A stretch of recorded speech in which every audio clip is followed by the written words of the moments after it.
Good morning, everyone. Happy to be here today. The work I'm going to present is kind of a bit different from what has been going on here. A lot of biomedical stuff ongoing. I'm going to look at another perspective of dealing with an HIV. And I'm going to walk you through a study a colleague and I have been conducting since a few months.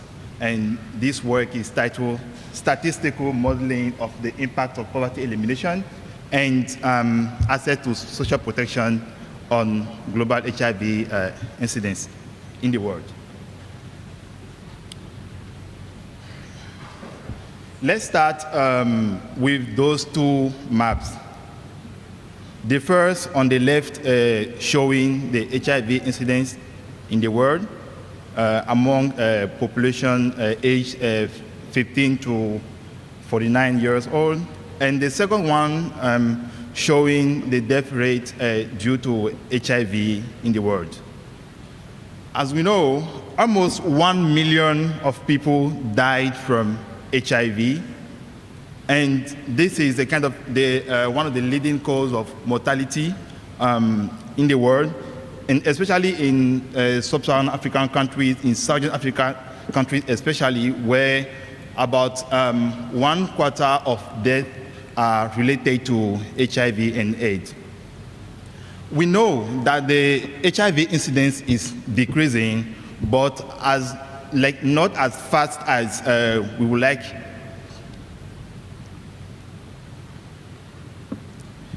And when we look at multi-dimensional poverty map here on the left, we see that almost half of the countries in the world, people living there are deprived in three main dimensions, including health, education, and living standards. The map also shows that there is a gap between countries in the world, with North American countries, European countries, Japan, Oceania having kind of the highest Human Development Index, and Sub-Saharan African countries having the lowest Human Development Index. Yet, social protection here is shown, the map on the right side of the slide, is still low, while people there living in poverty still need assistance. Sorry. Oh, how do I move backward, Shem? How do I do it? Oh, thank you. Evidence has shown that biomedical innovation alone is not sufficient to accelerate the HIV reduction in the world and meet our aim of ending HIV anytime soon, at least from 2030 or 2035. On how we are going to meet those programmatic targets of ending HIV, we believe that investigating also socioeconomic drivers might be the key. And that's what all this is about here. And after all, this is what we committed ourselves to years ago, that we are going to work toward ending poverty, increasing access to social protection, and ending HIV. Too ambitious, right? But let's see how this happens. And to do this, we try to design a conceptual framework. And that's how our journey with this study began, where we are showing how expanding social protection, coverage, ending poverty, could be related to reducing HIV incidence in the world, and also through HIV risk factors, we mapped like doing a quick, a short a literature review. And as we can see here, we have on the yellow box says social protection variable that might affect poverty, which in turn will affect HIV incidence through HIV risk factors.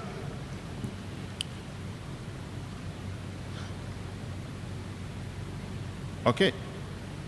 To populate the conceptual framework from the previous slide, we relied on data from SDG repositories and the WHO data bank.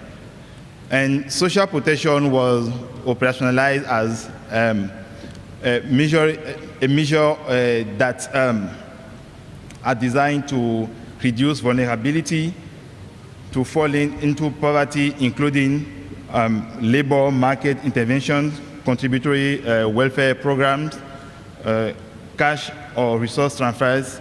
This includes people covered by labor market protection, social assistance, and social insurance.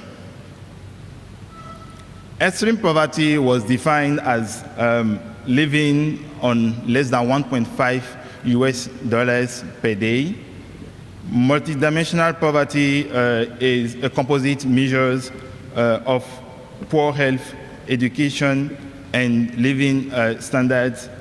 And HIV risk factors assessed include STIs, circumcision, condom use, multiple social partnership, and transactional sex, even though all those variables were not available from the different databases we looked at.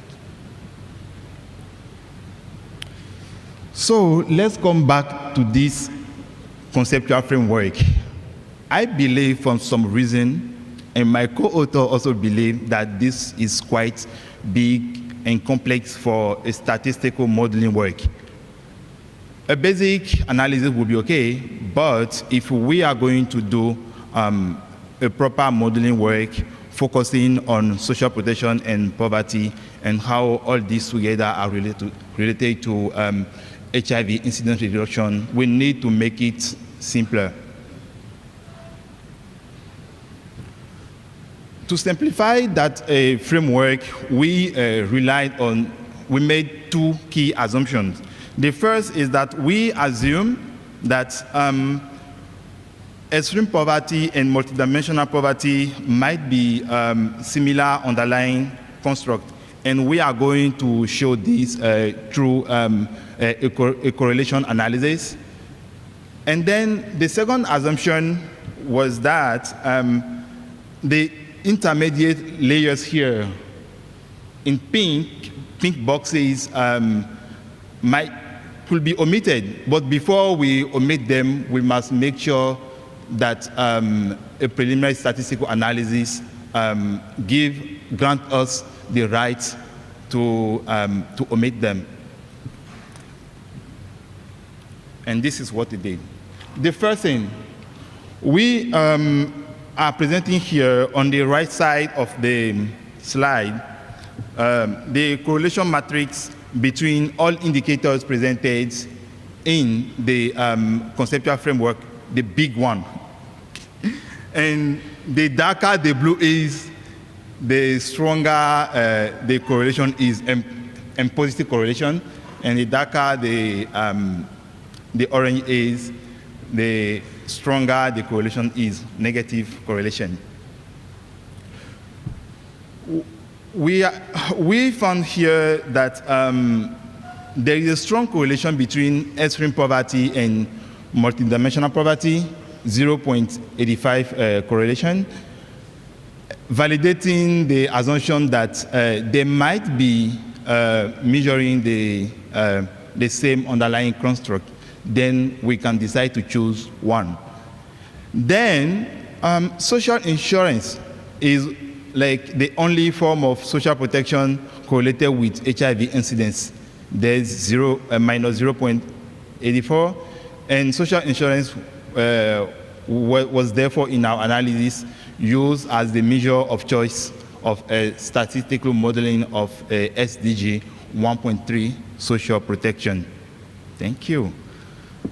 Then we tested mediation and concluded that we are okay if we abandon the intermediate HIV risk factors and came up with a simpler version of the conceptual framework that showed 5 different association, direct of increased social protection, extreme poverty, the joint effect of both social protection and poverty, then indirect effect of social protection and reduced poverty, and then the total effect of both. On the right side of the slide. Then at the end, what we want to quantify here is the expected HIV incidence by 2030 based on our agenda, and how social protection and poverty elimination are related to this. And then we follow the 5-step analysis using an exponential decay modeling, and we skip this for the we don't want to go through this. We need to go to action straight. So these are the findings. We found that full social protection coverage will contribute 77% decrease in HIV incidence from the baseline 2011. And this is about 7% annual decrease, and that's important. And then poverty elimination will contribute 37% decrease in HIV incidence from the baseline, and both ending poverty and increasing coverage to social protection will contribute in 84% decrease in HIV incidence from baseline.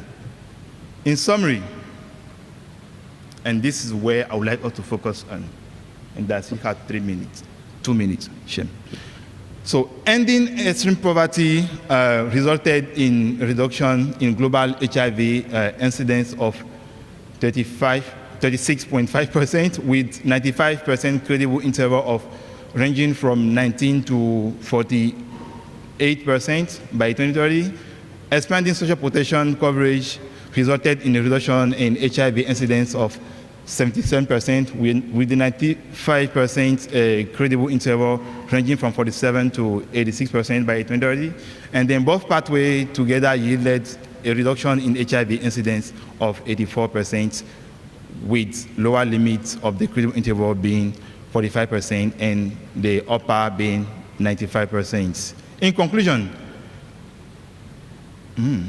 let me breathe because I can see that I have some more time. I will abuse my privilege. Shame.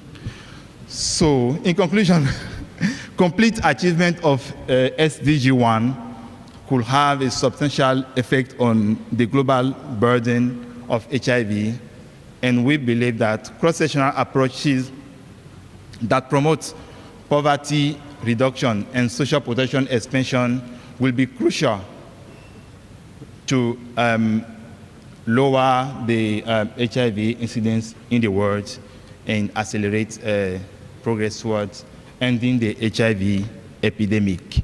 And this is kind of related to accelerator concept developed by the United Nations, saying that we can kill 2 birds with a stone. I'm not sure if that English is right. I'm trying to translate from French. Thank you so much. Obrigado.